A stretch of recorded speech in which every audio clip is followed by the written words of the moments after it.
Il y a encore aujourd'hui des gens qui trouvent ça très sympa de pouvoir faire des selfies avec des bébés chimpanzés. Les animaux sauvages ne sont pas des peluches.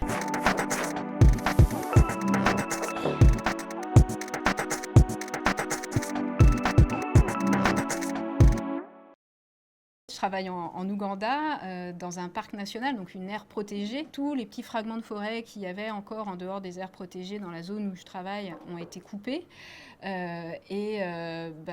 L'emprise de l'homme est de plus en plus visible.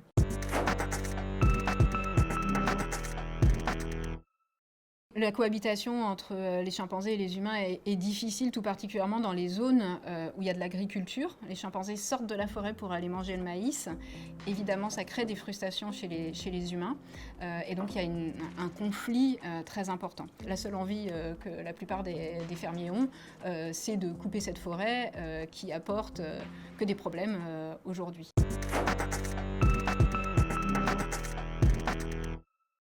Une des solutions, c'est d'essayer d'éloigner d'abord les zones qui sont plantées en bananier, en maïs, enfin toutes ces cultures qui sont vraiment attractives pour les animaux sauvages.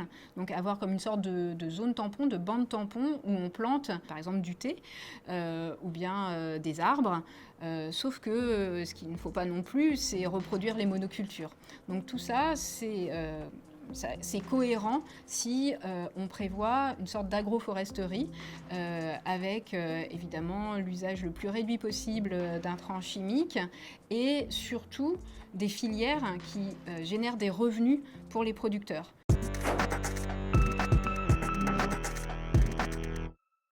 Il y a un mois, je suis sortie de la forêt pour aller à la rencontre de certains des villageois avec lesquels on communique souvent. Là, j'ai rencontré Raymond qui, d'habitude, cultive du maïs. Et cette fois-ci, à la bordure du parc, il n'y avait plus de maïs. Et j'ai trouvé Raymond en train de cultiver du piment. Raymond était tout content parce que un jour, les babouins étaient venus dans son champ, avaient goûté le piment et étaient repartis en courant et ne sont jamais revenus. Ça m'a donné espoir parce que il avait mis en pratique ce dont on avait discuté. C'était une belle récompense du travail qu'on fait au quotidien.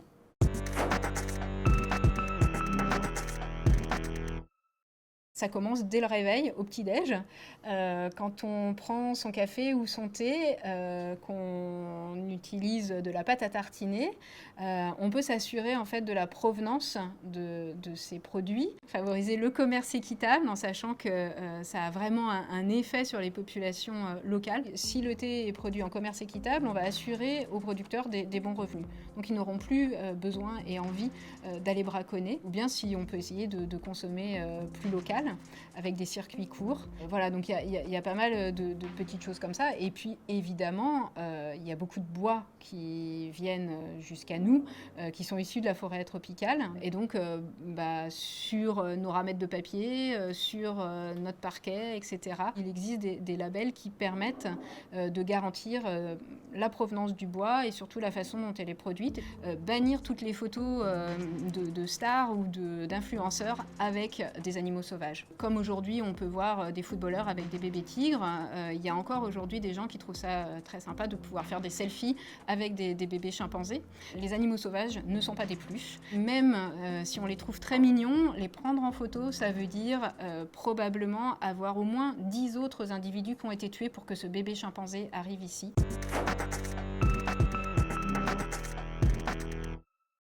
Essayer de regarder les associations qui sont proches de chez soi. Nous, on organise une course qui s'appelle Iron for Chimps tous les ans. Et donc, on a des gens qui, d'habitude, ne courent pas, qui là viennent faire 10 km avec nous.